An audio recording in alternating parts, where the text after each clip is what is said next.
You're not too sensitive. You're intuitive. I'm Dr. Toni Riley. This is the Soul Life Psychology podcast where you will learn to understand yourself through emotional awareness and soul connection.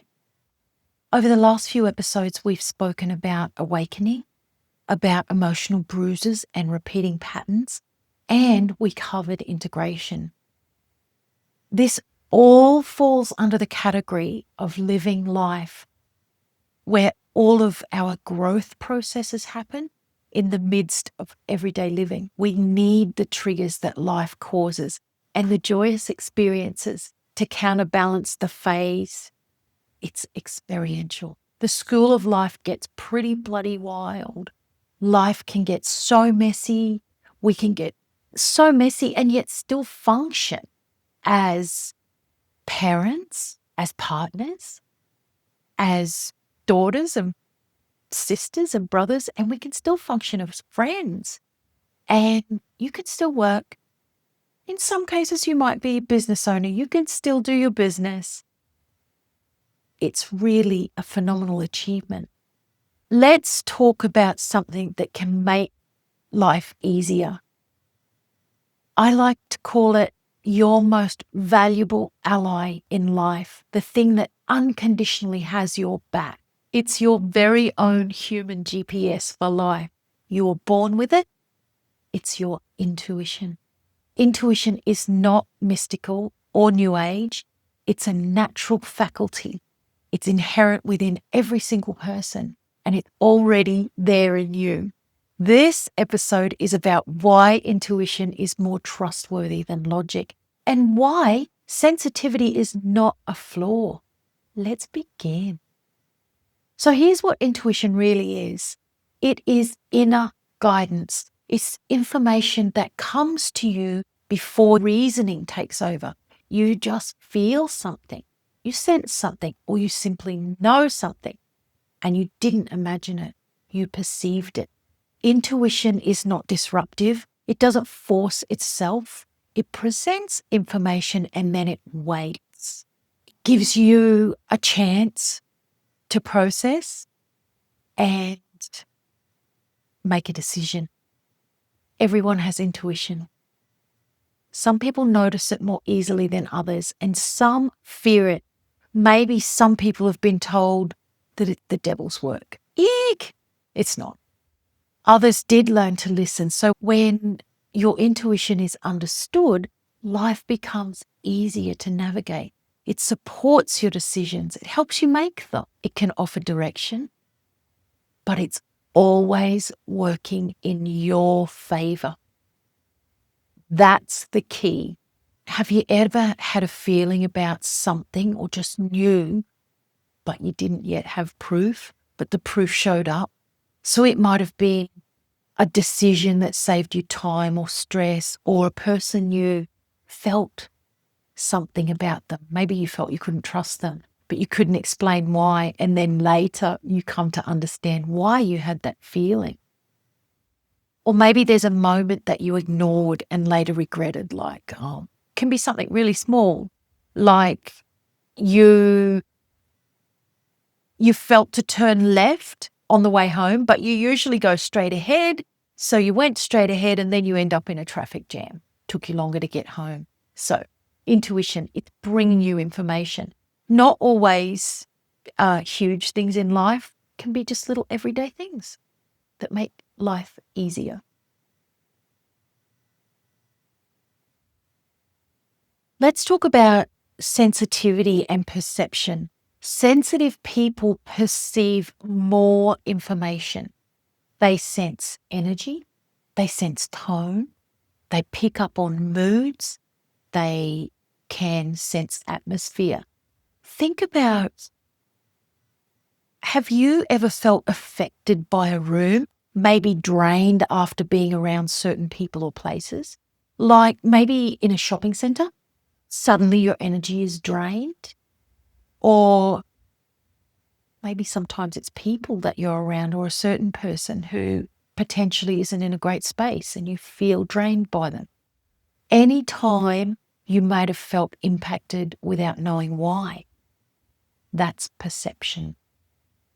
Now, sensitivity means your system is attuned. You take in more data, take in more information. And I tell you this, there's no such thing as being too sensitive. You're perceptive. You're intuitive. If anyone ever says you're too sensitive in the future, you say, no, I'm intuitive. Own it. Have you ever walked into a place and felt your body change? Like maybe the temperature even changes, or you just get a sense that something's going on in the room. Or maybe you can hear a pin drop, but you know something's gone down.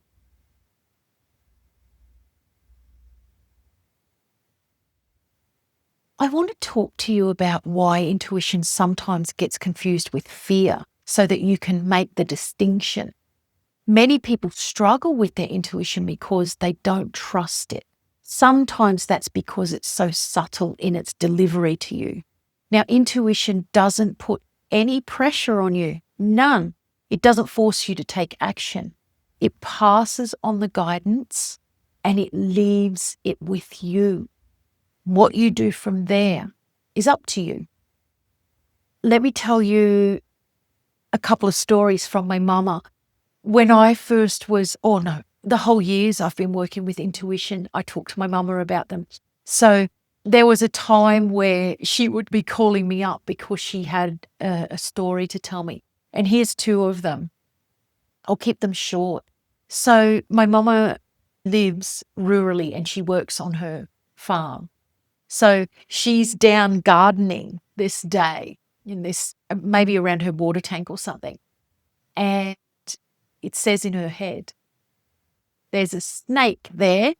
She can't see a snake and she's thinking, no, there's not. Sure enough, snake slithers past. That was the first one. The second one was she was out with one of those packs on her back, pumping solution onto weeds to kill them. Anyway, she's pumping and she hears, stop. That's going to go in your eye. So she thinks to herself, I'll just push it down and then I'll stop. As she pushed it down, squid her in the eye. So these are examples of how your intuition will train you to listen. Okay, don't freak out. You probably don't have to have a snake. My mama's used to snakes, but it'll come to you in your way. But anyway, fear is very different. Fear is kind of loud. And what I mean by loud is it forces emotions. You can feel it. Maybe it makes your head really freaking hectic with a bunch of thoughts going around. It makes things feel urgent, like you need to react. Or maybe it makes you react before you even think. That is fear. Sometimes you can mistake that fear as intuition, but there's a very clear difference because while fear will feel heavy, maybe even you get anxious. It's a very common sense that goes with it, but intuition is very calm. It feels light. And that's the difference you can train yourself to start to recognize. This fear versus intuition is why we spoke about awareness first in this podcast series, because when you have awareness, intuition has some room to move so that you can recognize it for what it is. And what is it? Your built-in guide for life. Let me give you an example of fear pretending to be intuition or confusing you, thinking it's intuition. Let's give an example here. Let's say you receive an email. It's a short email, pretty neutral, no clear tone, but within seconds your mind starts making up stories or filling in gaps with assumptions. Oh, they must be thinking this. Oh, they've sent me this email because of that. That is fear. But what you might keep doing is read into the wording, maybe replaying previous conversations you've had with them. Maybe you start constructing outcomes, which is, I call it making shit up in your head. All of this falls under the category of fear. You might even start to get pressure in your body, this tightening or anxiety, a sense that you need to respond right now. Maybe you feel like you need to defend yourself. There's not even anything to defend, but your thoughts spiral. If I don't reply to this now, it will escalate. Or if I don't fix this, I'll lose something. This is urgency. This is noise. And that is fear. Fear's pretty clear. Let me give you an intuition example. Let's say you receive the same email. You read it once. A simple internal response arrives saying, wait. No story, no making shit up in your head, no spiraling, no emotional charge, just clarity. So what you do, maybe you mark it as unread, or you close your laptop and wait as directed. And you continue your day. And later, more information arrives. The situation resolves. That is intuition. You see the clear difference? Let's have another example of fear in a different scenario. Let's say you meet someone new. They're impressive, confident, engaging. You're a little bit taken with them. Within hours, you're planning ahead. You're imagining what could be, imagining outcomes, projecting a future. And suddenly there's this urgency to secure the connection, maybe to define it. Who are you to this person? And you're trying to decide what it means. Your body probably feels activated, restless, alert. That's fear attaching itself to potential. You're wanting a certain outcome, and this is not smooth. That's fear. In the same scenario, when you default to intuition, it might look like this. You meet the same person. You enjoy the interaction. Take it for what it is, a lovely interaction. And a quiet internal note registers. Take your time. There's no urgency. And then what happens is you feel that you don't need to be cray-cray. You're not projecting out. You're not making up outcomes that you desire. You just leave it where it is. That's intuition. Let's talk about how intuition communicates. Intuition communicates via your senses. Sixth sense, Clairsenses, ESP. They're senses that you can't see. For some people, it's a feeling or an emotion. For others, it's a thought that drops in louder than their everyday thoughts. For others, it's an image, seeing an image. For some, it's a memory that comes up or a sudden knowing. You may notice that one of these ways is how it works for you. There's no hierarchy here. There's no better way to receive your guidance, and there's no worse way.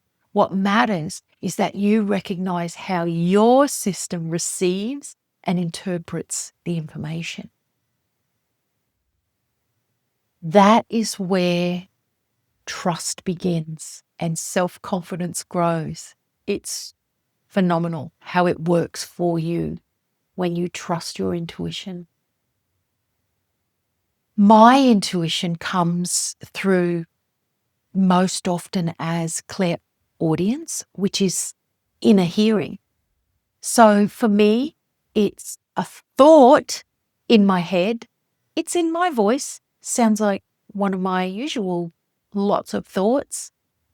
But sometimes it drops in over daily thoughts. So let me give you a story.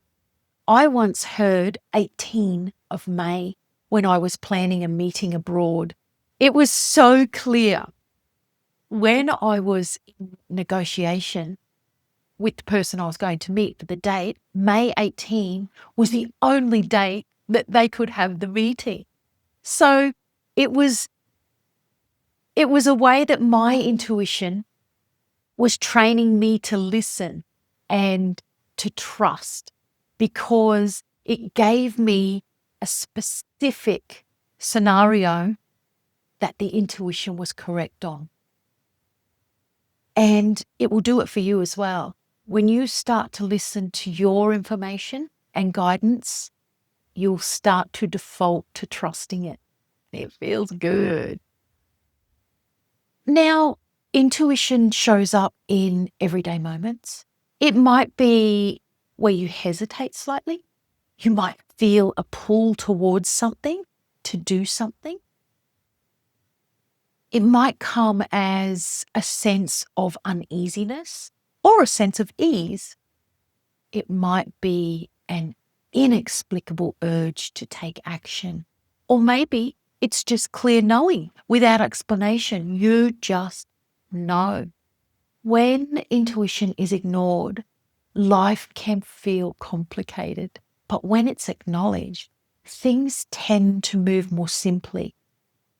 I don't guarantee that they'll move perfectly, but they will move with more clarity. And as your self-trust grows, decisions just become easier. You just feel more confident with what you're doing day to day. I can tell you a story. This is so basic, but it's an example of an everyday life moment. Just recently, a week or two ago, I was at the supermarket, and as I'm walking down an aisle, grabbing my things, my eyes literally were drawn onto the shelf to a box of cornflour. Well, I ignored it, kept walking, getting all my things on my list. When I got home and I'm preparing this recipe that I had gone to the shop to get things to make, I realised I didn't have any cornflour. But I didn't listen when I literally was guided to it in the store. Don't. Happens sometimes. And you know what? Let's go back even further. For me, until I was in my 30s, I didn't even know what intuition was. Or more accurately, I didn't really know that it had a name. It certainly wasn't part of my vocabulary. I pretty much relied on logic or reason and, what made sense on paper. I can remember a few times where my sense was so strong and I listened to it, but predominantly I was logical. At a major turning point in my life, which is when my marriage broke up, I worked with someone who helped me understand how my intuition worked. I was so amazed. I couldn't believe the strength of it. And I could see. I was shocked in the best way. I was so excited. I couldn't believe how accurate it was. And when I listened to it, everything just felt like, I don't know, there was no resistance. But the times when I ignored it, sure enough, a challenge would arise. But I think experiencing that contrast is what changed everything. I was awakened to my intuition, and that changed me. It changed how I understood myself, and it changed how I understood life. So sometimes my inner guidance was purely practical. Sometimes it was creative. Sometimes my inner guidance was really surprising, going against what you really truly thought would happen. Thought, that's the key. But my intuition, same as yours will be, always supportive. I was in awe of it, and I'm still in awe of it. It is the coolest thing. Anyway, let me tell you a little bit about my creative stream, because it's a form of intuition. My creative stream is super strong.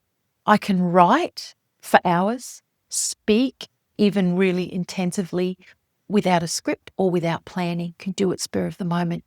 The stream comes in. I can also program computers, hyperfocus in and stream what has to happen.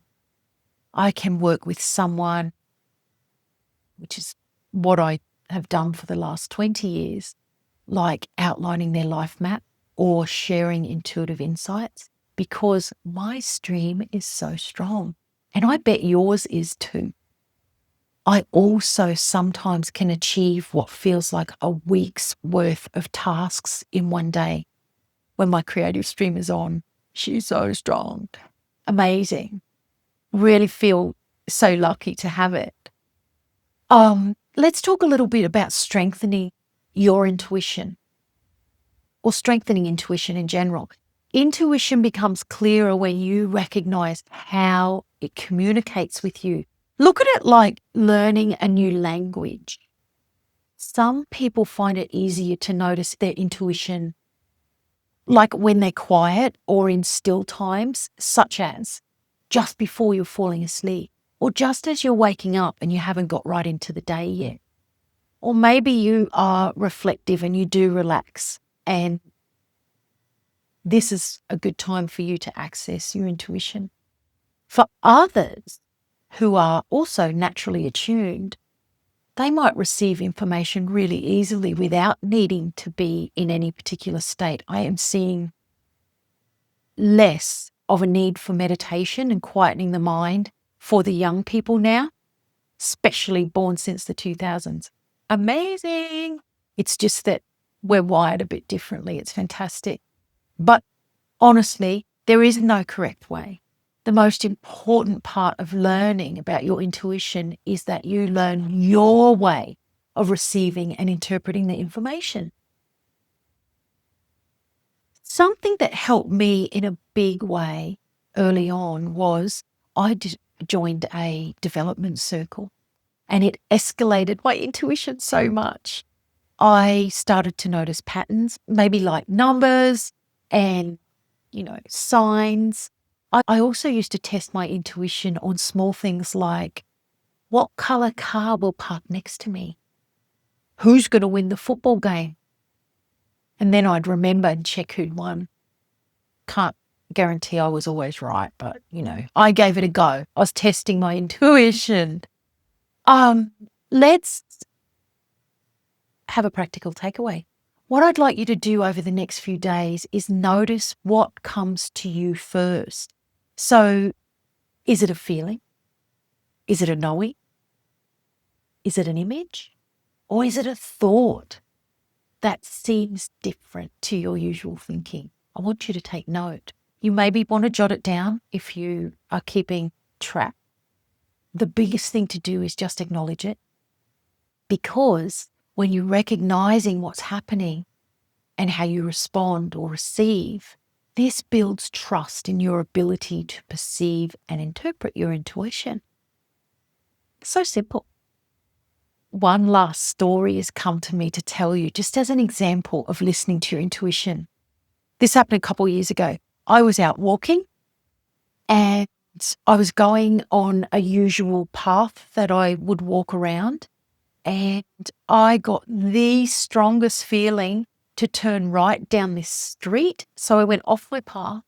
I walked down the street and I saw a friend who I hadn't seen in years, and I was so excited to see her. So you can see how if you listen to that pull or that thought, that it leads you to something. In this case, running into a friend, and it was just wonderful. I just want to remind you that you can ask questions. There's a link to a form in the show notes. You can ask questions, you can share your thoughts that I can incorporate into future episodes. Just something really important to remember is that intuition is less about developing something new and much more about recognizing what's already there.